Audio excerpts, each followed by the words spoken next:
Welcome students.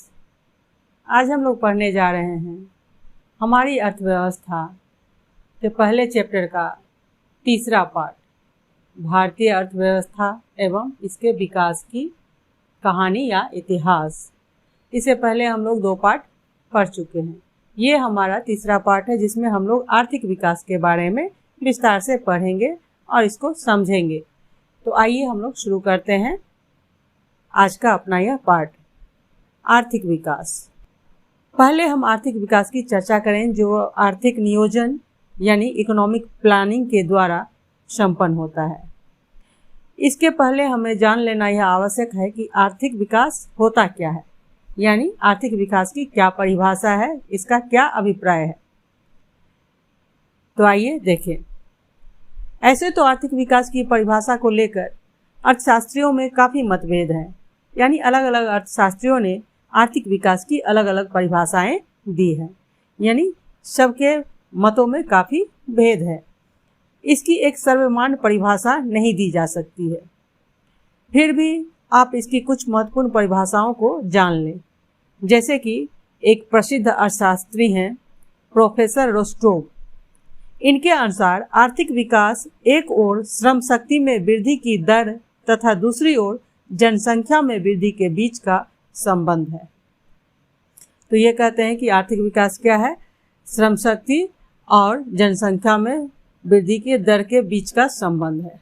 समावेशी विकास यानी inclusive growth.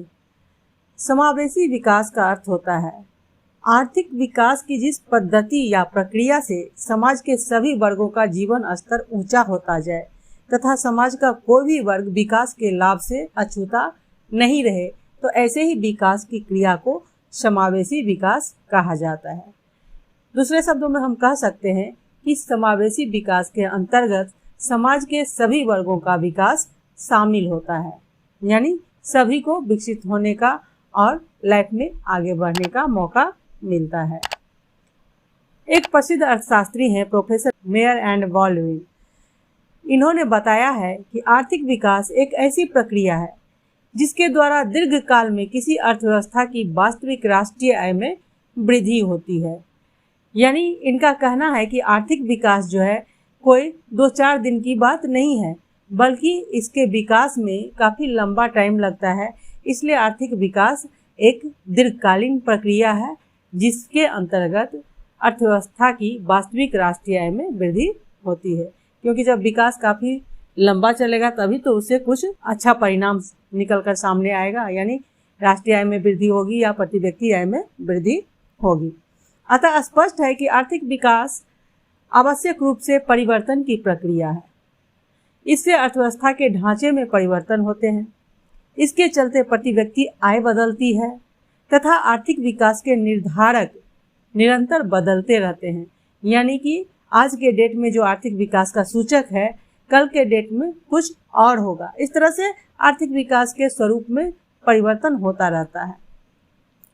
आर्थिक विकास का मुख्य उद्देश्य अर्थव्यवस्था के समस्त क्षेत्रों में उत्पादकता का ऊंचा स्तर प्राप्त करना होता है। यानी हमारे देश के अंतर्गत या हमारी देश की अर्थव्यवस्था के अंतर्गत जितने भी उत्पादक वर्क होते हैं या काम होते हैं, उन सब की उत्पादकता को बढ़ाना ही, यानी उसको ऊंचाई के स्तर पर ले जाना ही क्या है, आर्थिक विकास का मुख्य उद्देश्य है। इसके लिए विकास प्रक्रिया को गतिशील करना पड़ता है, यानी ये प्रक्रिया जो है लगातार चलते रहना चाहिए, इसको बीच में रुकना नहीं चाहिए। अब तक हम लोगों ने आर्थिक विकास के अर्थ को, उसकी परिभाषा को जान लिया है। विभिन्न अर्थशास्त्रियों ने विभिन्न प्रकार से आर्थिक विकास की परिभाषा दी है। अब हम लोग देखेंगे कि आर्थिक विकास, आर्थिक वृद्धि तथा आर्थिक प्रगति में क्या अंतर है। सामान्यतः आर्थिक विकास तथा आर्थिक वृद्धि में कोई अंतर नहीं माना जाता। दोनों शब्दों को एक दूसरे के स्थान पर प्रयोग किया जाता है, लेकिन इधर कुछ अर्थशास्त्रियों के द्वारा इन दोनों के बीच अंतर किया जाने लगा है। जैसे श्रीमती उर्सुला हिक्स ने कहा है कि वृद्धि शब्द का प्रयोग आर्थिक दृष्टि से विकसित देशों के संबंध में किया जाता है, जबकि विकास शब्द का प्रयोग विकासशील अर्थव्यवस्थाओं के संदर्भ में किया जा सकता है।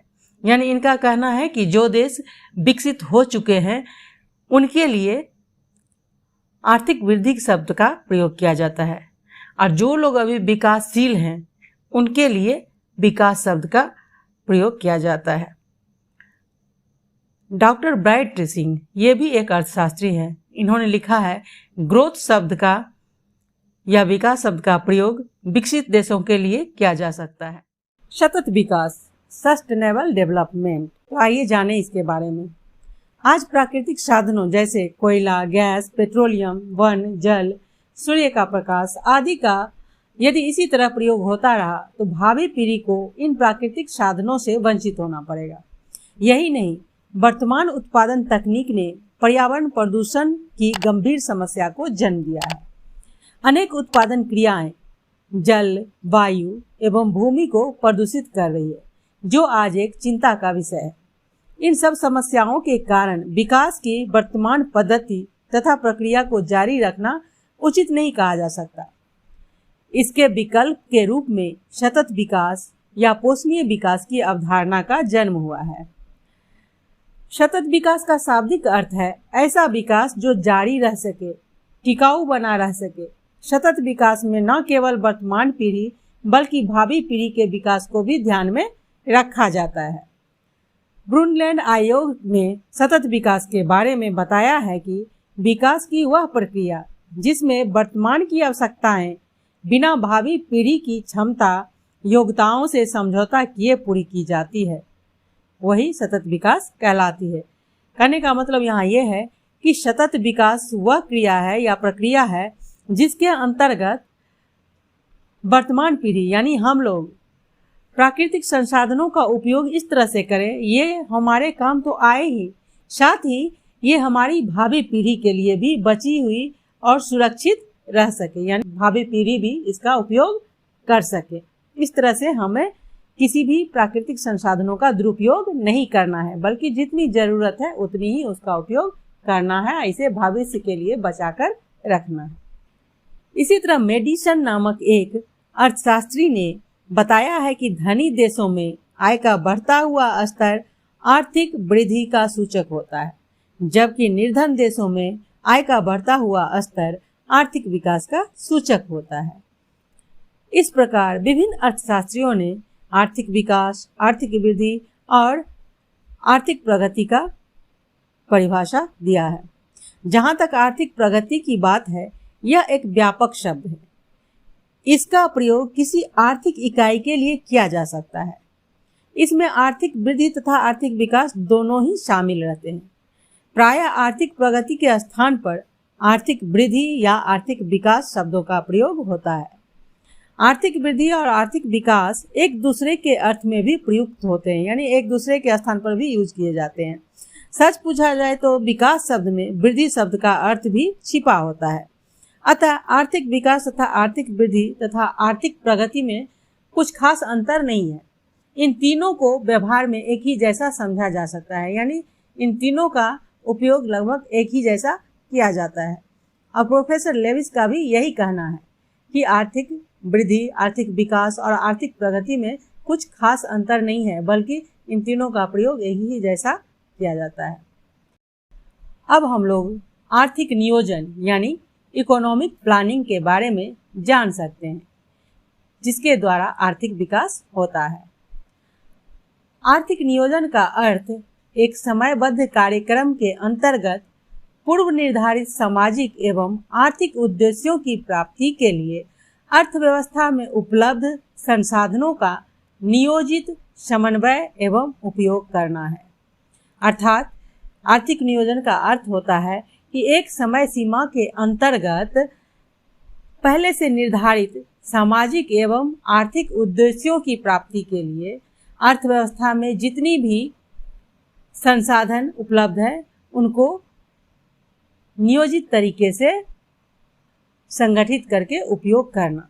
जैसे कि हमारे देश में समस्या है गरीबी, बेरोजगारी, अशिक्षा, तो आर्थिक नियोजन के अंतर्गत इन्हीं मुख्य समस्याओं को ध्यान में रखकर और देश में उपलब्ध संसाधनों को ध्यान में रखकर आर्थिक नियोजन किया जाता है। भारत में एक योजना आयोग यानी प्लानिंग कमीशन है, जो आने वाले 5 वर्षों के लिए आर्थिक विकास की योजना बनाता है, जिसे हम लोग पंचवर्षीय योजना भी कहते हैं। भारत में योजना आयोग का गठन 15 मार्च 1950 ईस्वी को किया गया और इस योजना आयोग के पदेन अध्यक्ष देश के प्रधानमंत्री होते हैं।